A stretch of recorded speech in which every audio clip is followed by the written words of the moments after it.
Sebelumnya, Assalamualaikum warahmatullahi wabarakatuh.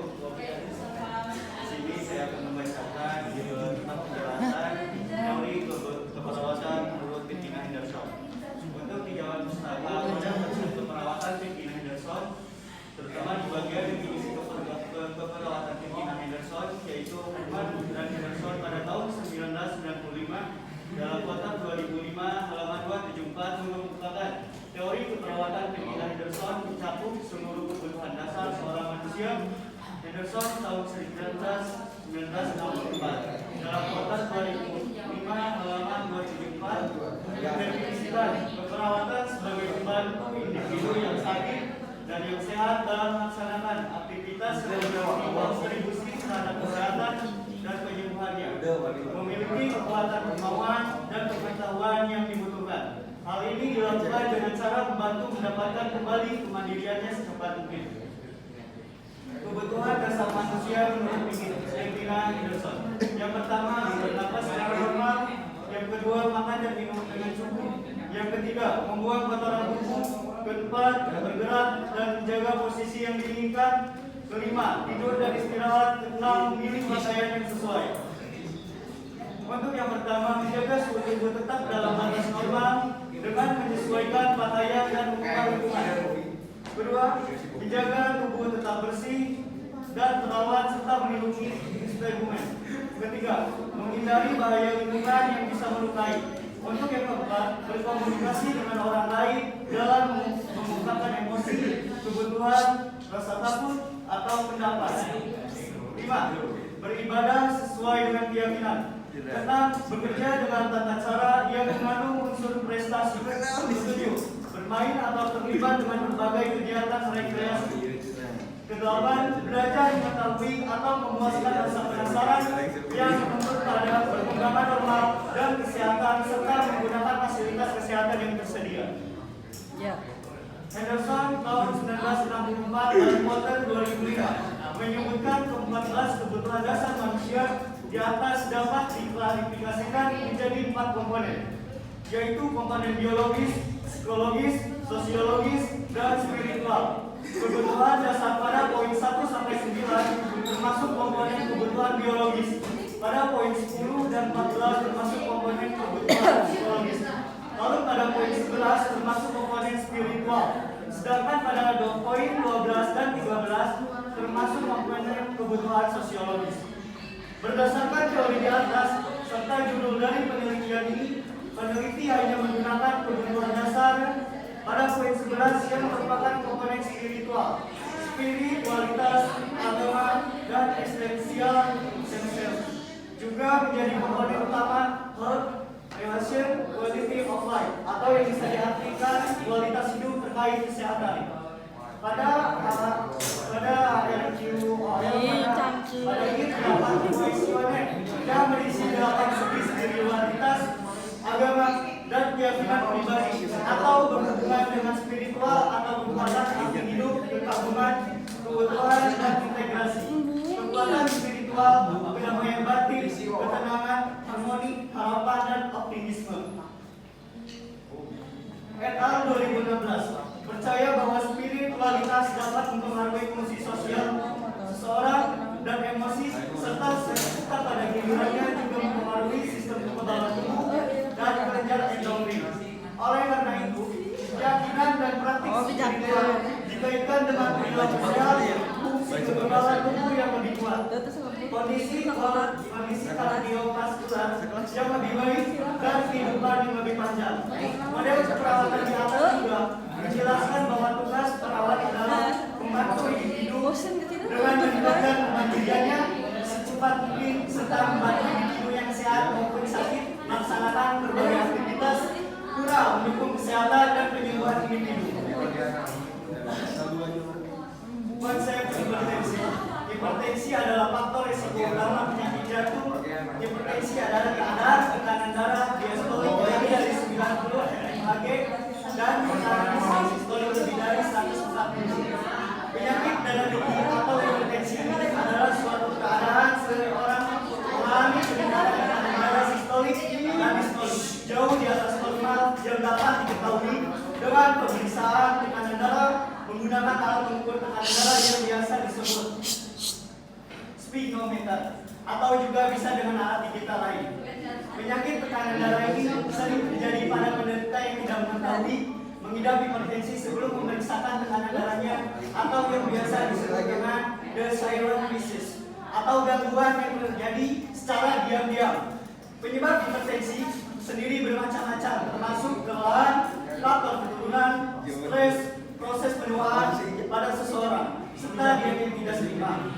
Tekanan darah yang optimal didefinisikan jika tekanan sistolik kurang dari 100 mmHg, 120 mmHg, dan tekanan diastolik kurang dari 80 mmHg. Sedangkan jika tekanan prahipertensi jika tekanan sistolik lebih dari sama dengan 120 mmHg dan kurang dari 140 mmHg, serta tekanan diastolik lebih dari dengan 80 mmHg dan kurang dari 90 mmHg. Hipertensi diartikan apabila tekanan sistolik lebih dari dengan 140 mmHg dan tekanan diastolik lebih dari sama dengan 90 mmHg. Tanda-tanda gejala hipertensi juga bermacam-macam, mulai dari sakit kepala yang berkepanjangan, perubahan pada sistem penglihatan, nyeri dada, dan bisa juga mual-muntah pada seseorang. Prevalensi hipertensi di seluruh dunia kian meningkat. Jumlah kasus meningkat dari 600 juta per tahun 1980 menjadi 1 miliar kasus tahun 2008. Hipertensi sendiri umumnya merupakan gangguan asimptomatik.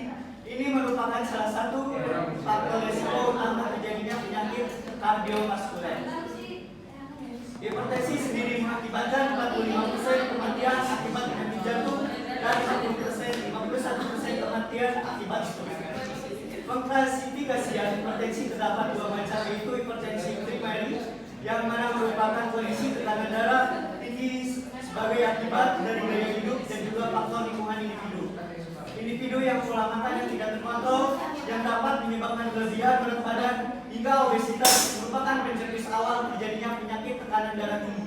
Seseorang yang berada atau tinggal dalam lingkungan dengan kondisi stresor yang tinggi juga dapat terkena penyakit tekanan darah tinggi, termasuk individu yang kurang berolahraga dan menggerakkan badan juga bisa meningkatkan risiko hipertensi. Konsep lansia, teori konseptual lansia. Aging proses atau proses penuaan. Dalam perjalanan hidup manusia merupakan suatu hal yang wajar dan akan dialami oleh semua orang yang dikaruniai umur panjang. Hanya cepat dan lambatnya proses tersebut tergantung pada masing-masing hidup. Proses menua merupakan proses yang terus-menerus berkelanjutan secara alamiah yang dimulai sejak manusia lahir sampai tua. Pada usia lansia ini biasanya seseorang akan mengalami kehilangan jaringan otot, susunan saraf, dan jaringan lain sehingga tubuh mati sedikit demi sedikit.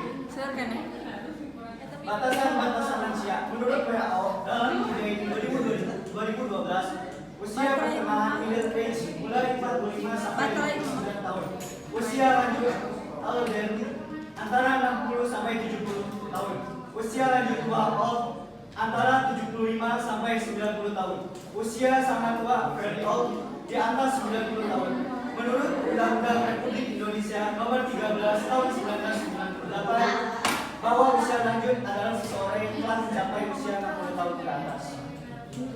3. Menurut Departemen Kesehatan, usia lanjut digolongkan menjadi 3 golongan, yaitu kelompok lansia dini 55 sampai 64 tahun. Kedua, kelompok lansia pertengahan 65 tahun ke atas. 3. Kelompok lansia dengan risiko tinggi 70 tahun ke atas. Perubahan yang terjadi pada lansia. Yang pertama ada sel, yang kedua jumlah sel pada lanjut usia semakin sedikit, lalu mekanisme perbaikan sel pada lanjut usia juga mengalami gangguan, serta menurunnya proporsi protein di otak, darah, ginjal, serta jantung. 3. Sistem persyarafan. Keempat, pada lanjut usia respon pada dan waktu dalam reaksi melambat serta sensitivitas berkurang terhadap situasi. 10 menit. 5.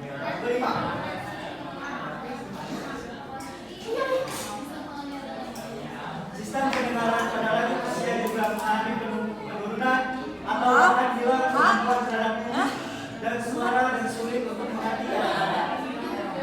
Yang keenam, sistem penglihatan. Perubahan spiritual adalah memang kematian sering mendominasi perasaan manusia. Biasanya pada saat yang usia seharusnya lebih banyak mendekatkan diri kepada Sang Pencipta serta bersyukur atas segala nikmat yang telah diberikan.